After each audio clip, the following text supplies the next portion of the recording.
Okay, I've got my whiteboards back and I can do some calculations now. This is mass to charge ratio. And I'm back talking about the electron.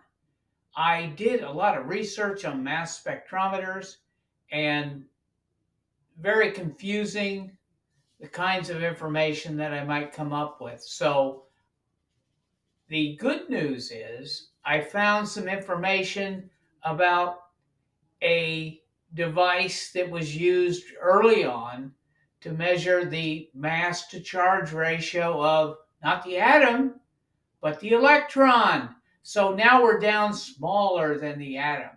And that's the kind of information we want. Now, if I back up here, you'll notice a nice little bright patch on here.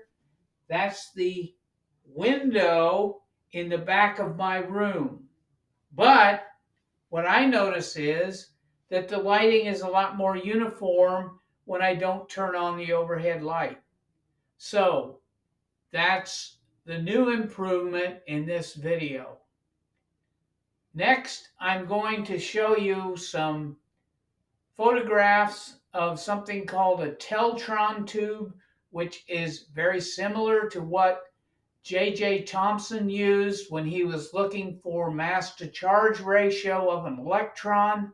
So that will be the next screen that I share with you. I think you're going to enjoy it. I know I liked it a lot, but it's up to you whether you like it. So uh, stay tuned for that.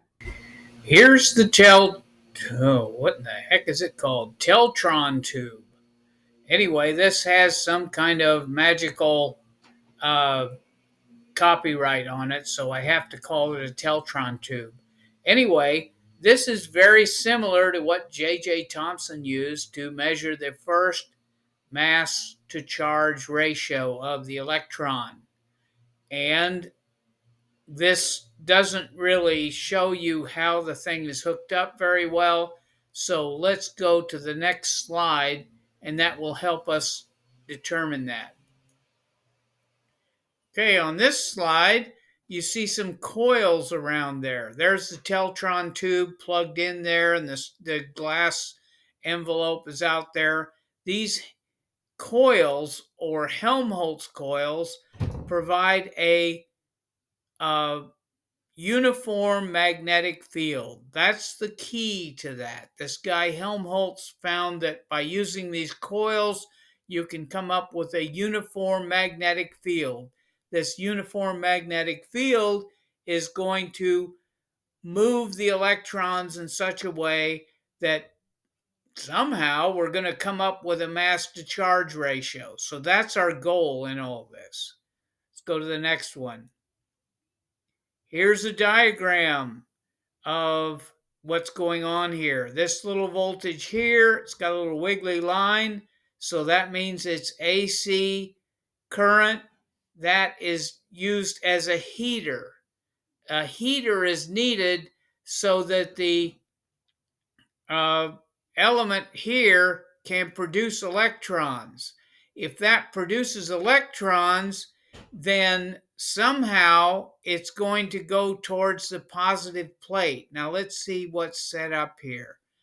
The negative side is on this side and is connected to here. The positive side is on this side.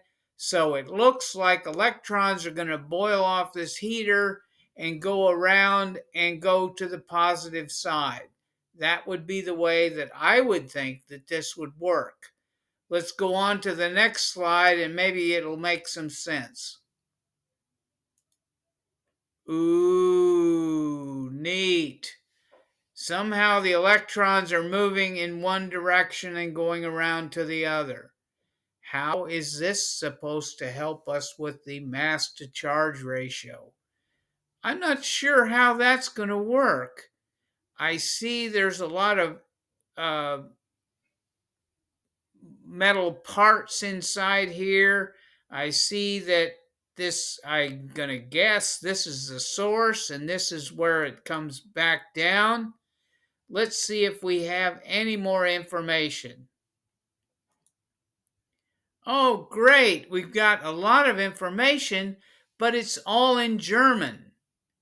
So I guess that means that the people that produce that tube are from Germany, and they expect that we are supposed to interpret their language. Well, they have to interpret English, so I guess we have to interpret German.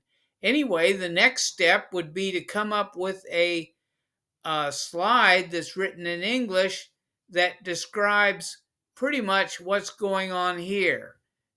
This is the tube that we're talking about. There are lots of factors there that have to come into place. So let's see if Larry the Learner can come up with something better than this slide. Again, let's go back to this one. Ah, that's nice. We can watch that glow going on there. Now, why does it glow? Well, there's some gas inside of here that makes it glow. Remember, I mentioned that electron rays were invisible. So this would mean that we're not actually looking at the electrons. We're looking at ionized gas that the electrons are following, or the electrons are actually ionizing the gas and causing this effect, which at least gives you a really neat visual, which you definitely need on a YouTube video.